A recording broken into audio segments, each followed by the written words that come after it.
Welcome back to the 𝗀𝗚 Podcast, tzvi broker with Rav Gerzi, and we'd like to welcome our Torah Anytime and other listeners and viewers around the world.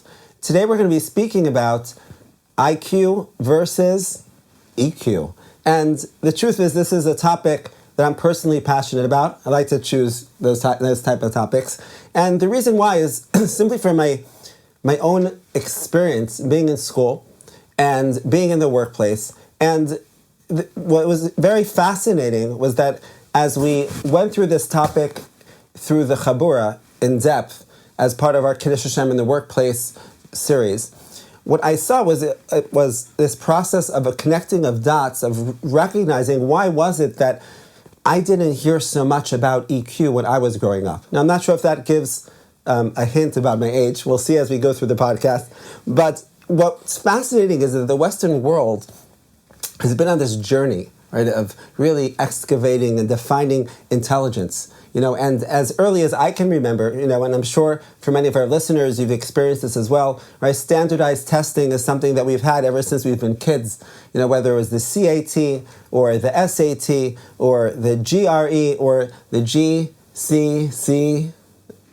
Come on, help me out here. GS. I've got a clue. No, in England. My wife tells me all the time. What's it called? Know. The GCSC. ABET. Whatever they call it over there.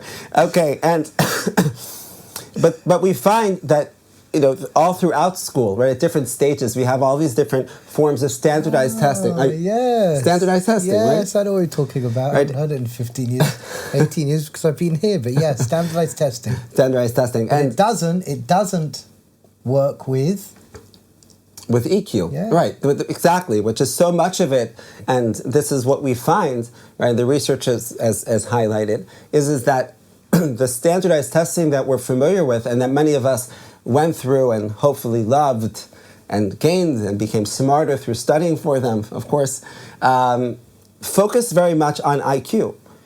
But what's being shown right now in the workplace, right? If you look at the studies, if you look in the business magazines, you look from the human resources perspective, right, from a psychology perspective, what's taking place, there's this real question of is it really that IQ, right, which has really been the golden standard, right, for so many years, right, within the Western world to define intelligence, to be able to predict success, right? Is it really that IQ is the best indicator of that, or is there something which is called EQ, right? And EQ is something which a Jewish psychologist, actually, Daniel Goleman, really brought out to the world, right, in the mid-90s. Maybe that gives you a bit more of a hint of how old I am, right? And I was like, exactly. That's really why I didn't hear so much about it when I was in school, right? And when I was in school, and it's so fascinating to think for yourself, like what association you may have with when you hear IQ, like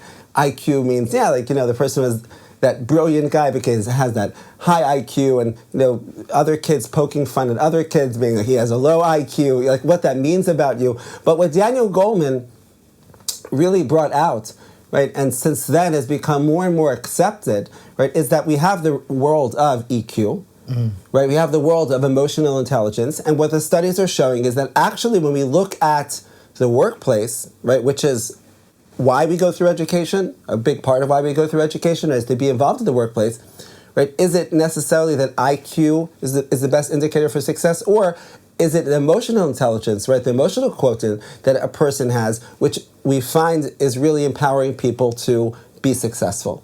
And it's a fascinating question, and in the Chabura we spent a lot of time really excavating this and understanding the Jewish perspective, right, looking through Mar Makomos about emotional intelligence. But because it's such an important topic, I wanted here in the context of the podcast, as we always do, just to be able to bring out this discussion because it's so relevant for somebody who's either in the workplace or somebody who's in the process of education, of having a pair of glasses of how to be able to look at intelligence, how to be able to look at ourselves, how to be able to look at other people that may seem to be different and may not seem to be as intelligent, right, as of course we are, right, and how we can work together. And 𝗀𝗧his Hashem together to be able to gain some insight into how the Torah looks at intelligence, right? Because once again, we have a Torah's Chaim, 𝗀𝗃𝗃 gave us, a Torah which predates Western society, I think, just by a bit, right?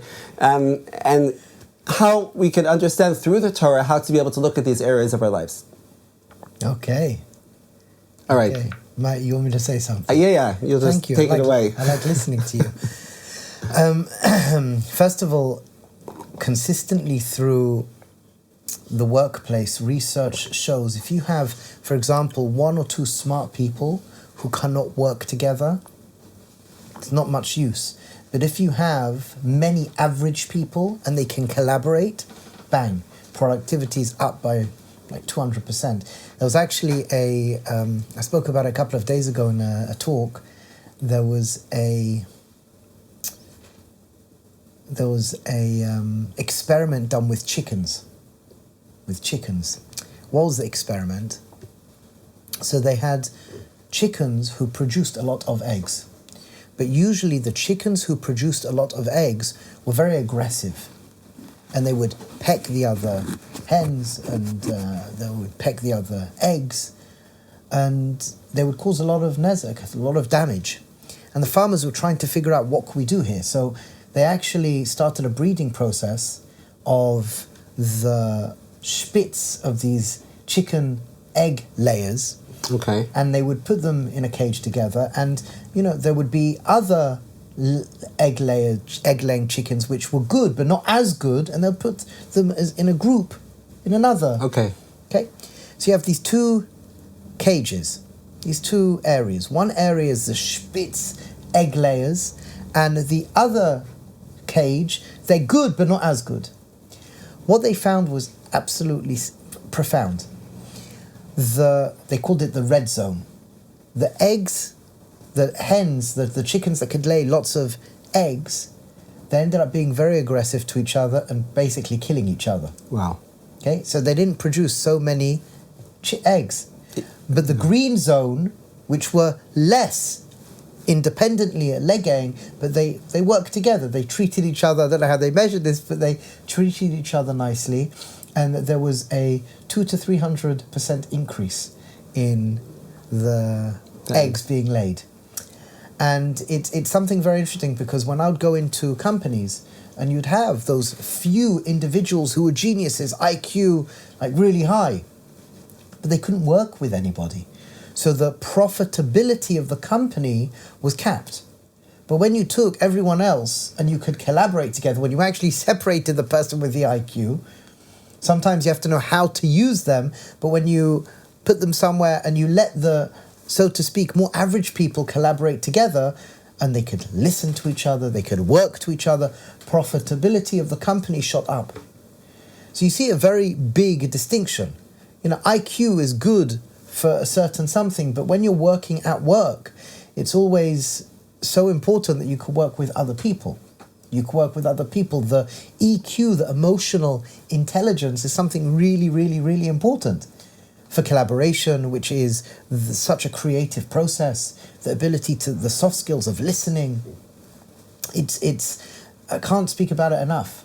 Right. And it's something that, as you said, it's missing. It's interesting because when I was by Rav Yosef, I was 𝗀𝗃 to spend a year, and I used to daven with Rav Yosef every day in Har Nof. And I heard the same idea from my teacher, 𝗀𝗃𝗦𝗦𝗏. And he said the following: why do you have to have shimush? Why do you have to have shimush? Learn all the material inside. A person's taken a rabbinical exam. You know the information very well. Why do you have to have shimush, which is attending a scholar, being with a Talmid Chacham, listening to them, learning from them, discussing questions? Why do you have to have that? So Rav Avadia said, and same with 𝗀𝗃𝗦𝗏, basically IQ is not enough. An IQ without EQ is actually very, very dangerous in the Torah world. IQ without EQ is very dangerous in the Torah world. You have to sit with somebody. You have to learn compassion, how to listen, figure out exactly what's being asked, how to read people, how to work with people. And the emotional intelligence, the Talmud says, that being an attendant and learning one-to-one from a scholar, from a Talmid Chacham, being meshamesh, a Talmid Chacham is greater, so to speak, than the learning from the books. And this idea of EQ goes even deeper. Goes even deeper. By the way, there are several other sources that demonstrate the importance of having a mentor, working with a mentor. And if you're a teacher, the bigger teacher you are, the bigger teacher you need. You need to be visiting your teacher more often. Why? Because IQ without EQ, it can be very dangerous. Right. Well, you're saying that the connection between developing EQ and being mishamesh is what? You're defining it because of the fact that, let's just say a person learns halacha, and he knows halacha. All the laws inside out, back to front. But when a person's mishamesh, he's seeing how the halacha is being applied to another person. Correct, and listening. It's learning to listen. You can listen to the person, and you didn't hear them. You can listen to, bang, you give up. But no, if you sit, you know the stories. One particular rabbi, he was approached by a lady. Can you use milk for the 4 cups of wine for Pesach? And she's asking a question. What did the rabbi understand through listening to her? She doesn't have wine. That's part of it, but she doesn't have meat. So right. So you have to learn to listen. What's actually being said behind the words? I see. Meaning, and that's EQ. That's a sensitivity. That's listening. There's more to the story. That's your emotional intelligence, your ability to listen, hear the other person deeply. That's part of the EQ education. But it goes deeper. It goes deeper. And what we know, there's a story in Gemara of Chulin, page 60, and there's several places in the Zohar that speak about this, that you have this unbelievable narrative, this story that goes as following, that the sun was very big and the moon complained to Hashem and about the sun, and Hashem shrunk the moon. So you have a big sun and a small moon. What the experience of that, as we're told by the commentaries, is as following, that our minds are defined. Look at us technologically. We have advanced medical system and medical innovation all day long. We have technology. It's profound. It's wild. Yet, for example, we still have wars. We still have wars. Does it make any sense? We live in the 21st century. Oops, the 21st century. We're still there. Yeah, still there. So what happens is that we should be so advanced, yet we still have wars. Because our IQ is amazing, our EQ has to catch up. One of my teachers would say, in our generation, it's as if we're putting technologically advanced machinery, technologically advanced weaponry in the hands of 3-year-olds. Because our EQ is low. The moon represents, so to speak, the EQ, the emotions, the emotional intelligence. And the sun represents the IQ.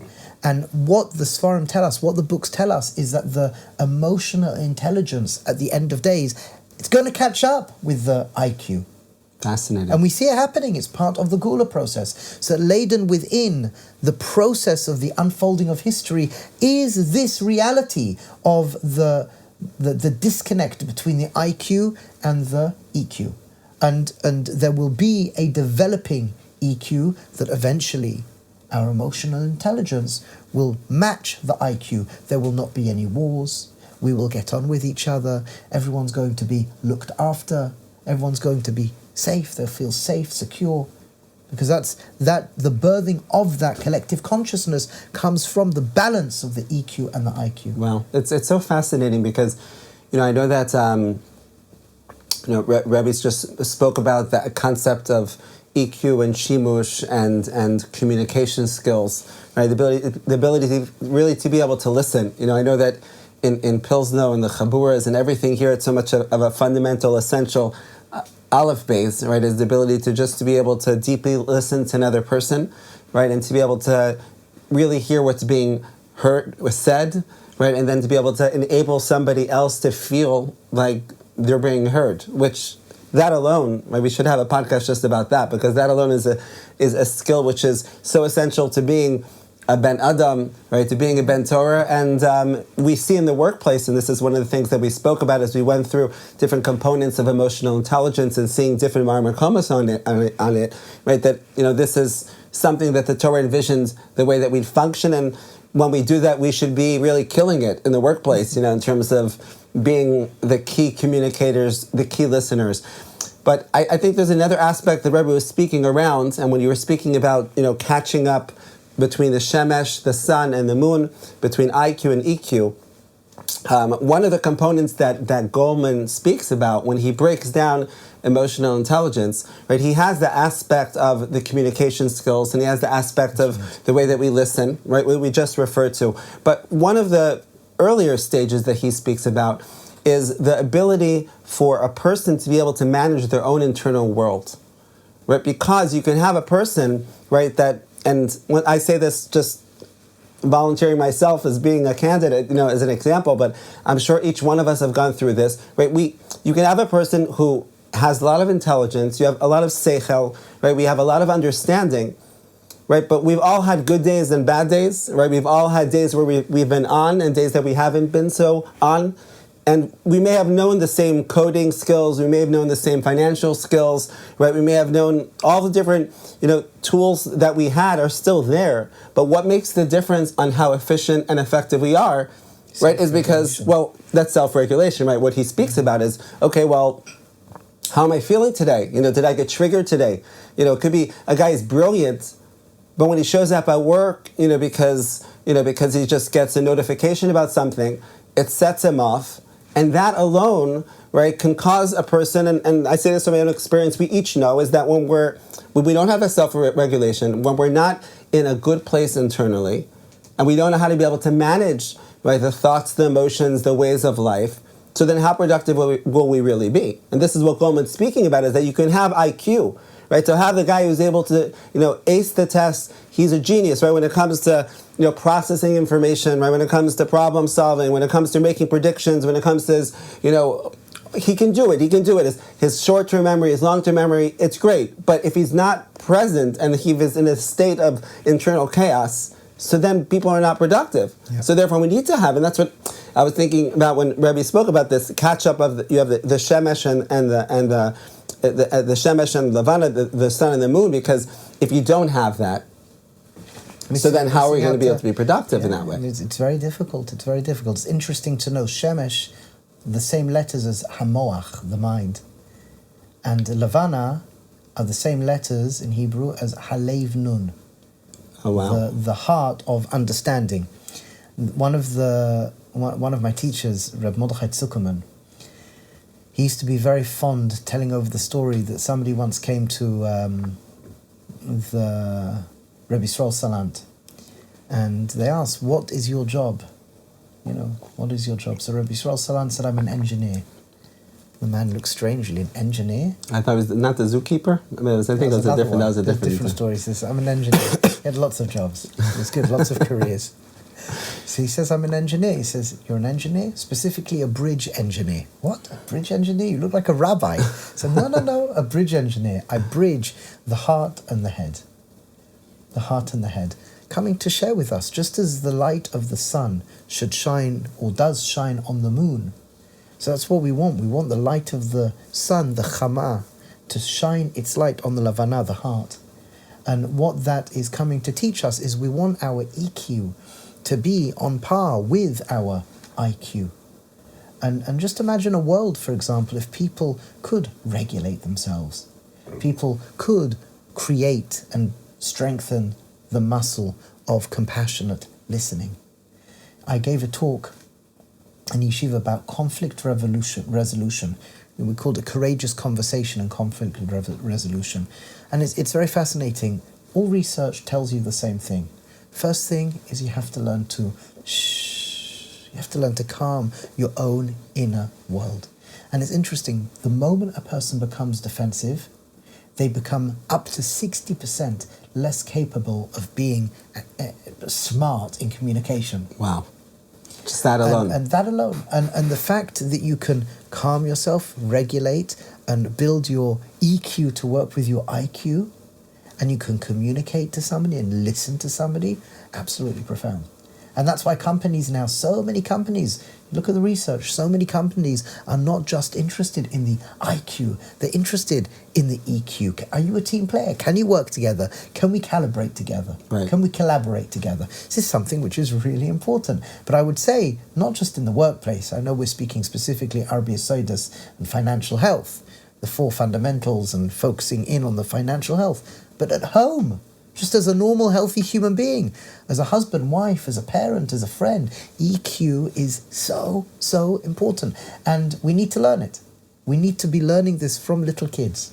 Yeah, it's from little kids we need to be learning it, as little kids. It's so interesting. You know, when I sit with people to prepare them for interviews, so sometimes people, are coming into a certain position where they may have had experience in a different field, and I'll tell them, listen, hard skills are hard skills, and you have them on a piece of paper, perhaps, working sometimes with new graduates, you're going to be able to, you can't create something that you haven't done yet.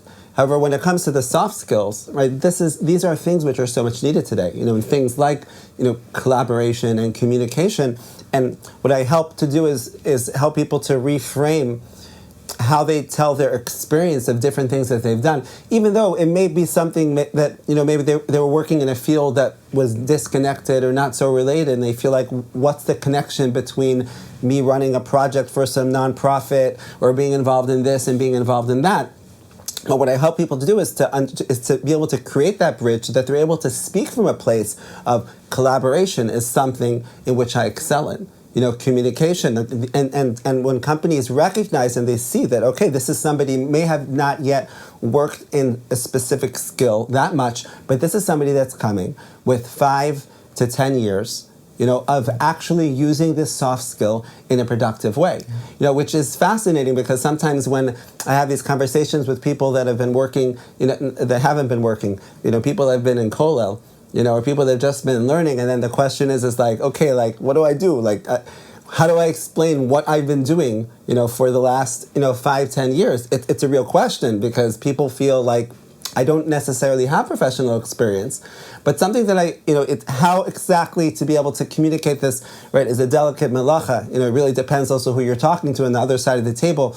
But just for us to be able to understand, right, within Yiddishkeit, right, if we've gone through our learning process well, we should have developed these skills. The Rebbe just spoke about it and said, what would it look like in a world in where it wasn't, if you can imagine, getting your curriculum for your kids in school, right, where it wasn't just like English, math, reading comprehension, but it was, English, math, still there, okay, but, an understanding of self-regulation and emotional intelligence. If this was part of the curriculum, what would that look like? What would people look like?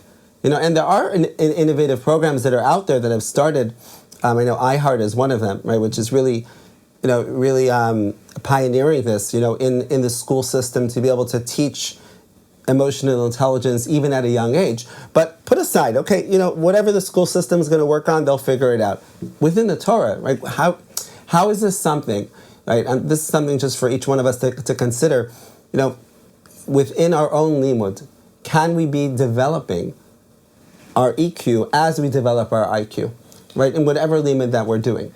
I mean, I would suggest the learning of Musa, even in 𝗀𝗀𝗵𝗺 𝗧his, to listen, to speak carefully. You've got the 48 ways.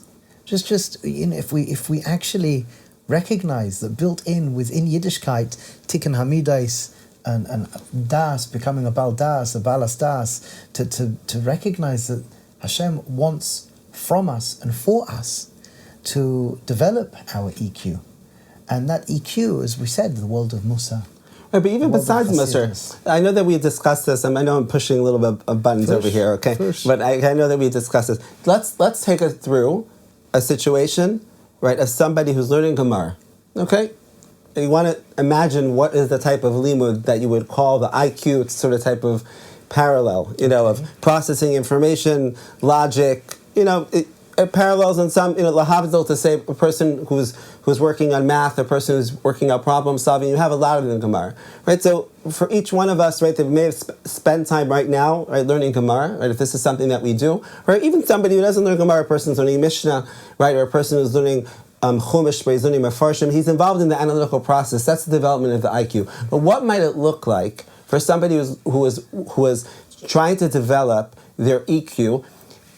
if they're learning with someone else, but even if they're not learning with someone else, like what are the exercises that we can do? Rabbi mentioned the 48 ways that we find over there, list of things that are IQ related and things that are EQ related. Like what would it look like for a person to be developing their IQ and their EQ as they were going through learning? So if you're learning with a chavrusa partner, if you're learning with a learning partner, maybe what you're looking for, and maybe you'll attack me again, which is good.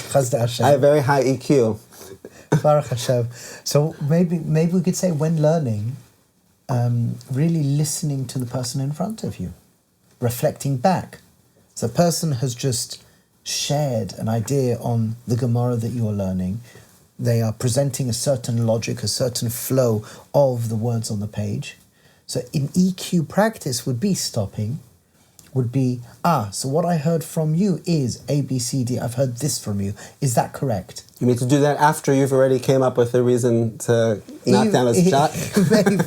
And then you could say before. And then you could say what you want to say. And then you could say what you want to say.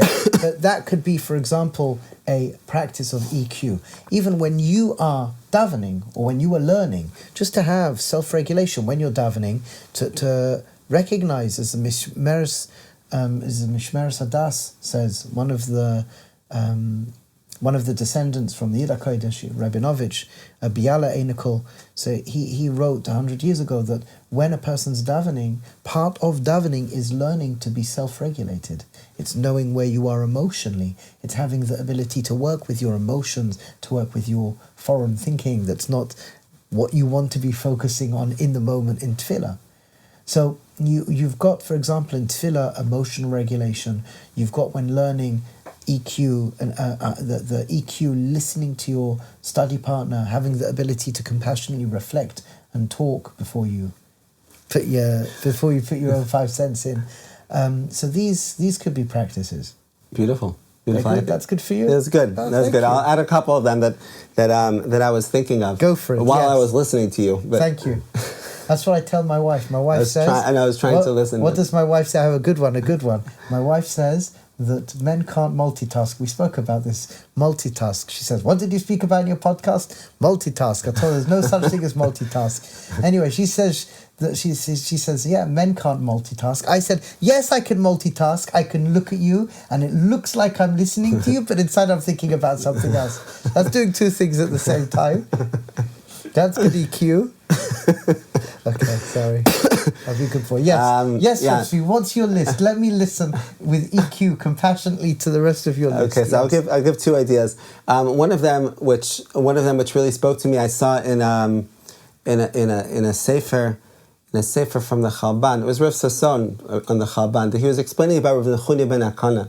But we spoke about this in the Chabura, that it's a beautiful thing that Rav Nechuniah ben Akana, that the tefillah that he composed, right before we learn, on some level is, if we can say, a recognition of the fact that when we're going to be involved in this learning process of IQ, right, we're going to be involved in the analytical side and trying to figure things outside the problem-solving side of things. Right, the Rav Nechuniah was concerned that perhaps while being involved in that there would be some sort of type of moving away from the importance of the EQ, right? And therefore we find within the tefillah, right, that what's Rav Nechuniah saying? What is the tefillah? You would think, okay, 𝗀𝗚𝗏 Baruch Hu, help me learn. Okay, we find that. 𝗀𝗚𝗏 Baruch Hu, open up my eyes.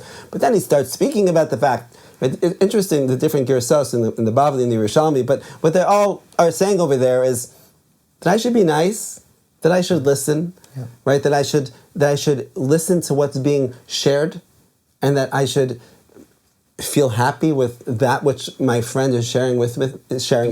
Beautiful. This was what Nechuniah ben Akana was thinking about right before he learned, right? Because there was this understanding that Rebbe said, IQ without EQ is something that could be dangerous, right? And therefore we have to recognize the fact we always need to have consciousness within our limud while we're doing it. Another thing, I don't know if I ever shared this with you, but within tefillah, something that I've thought about, right, often within the tefillah for Torah, right, in 𝗀𝗚𝗏 or 𝗀𝗏 Rabbah, right, where we say Avinu Avar Achaman, right, so we say V'sein b'libeinu, right, lahavin 𝗀𝗏𝗏, that 𝗀𝗏 Baruch Hu, right, that you should give us the ability, right, when it comes to our limud of Torah, right, lahavin, that we should understand. I'm sitting in front of a sefer, lahavin 𝗀𝗏𝗏, lishma, lilmod u'lilamed. It's an interesting, the order over there. The shema means to listen, right? So I want to understand, lahaskil, right, within the realm of seichel, right? Lishma, so I should listen, lilmod, that I can learn, u'lilamed, to teach other people,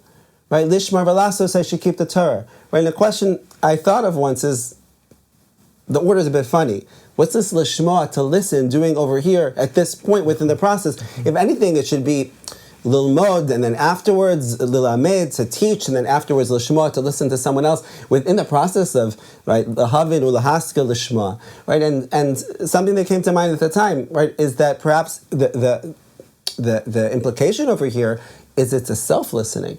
It's very the ability nice. Within, when we learn something, that we have to have the ability to then listen to ourselves, and I think that's connected, because you have listening to ourselves and listening to another person. It's the same muscle, yes, right? And it's part of the development of EQ, right, within our process of limud. So I think, to sum up, what we've spoken about here today is that from a Torah perspective, right, there was never questioned, of like, like, IQ and EQ is not important, right? When we see from the Torah, and the Torah being the blueprint of creation that was embedded into the process, the fabric of the process is that we function with different parts of who we are, right? So there's the aspect of, I know we didn't have a time to go into it now, chachma and bina and das, right, and trying to, understand the different aspects, right, of our seichel, right, of seichel and of our makeup,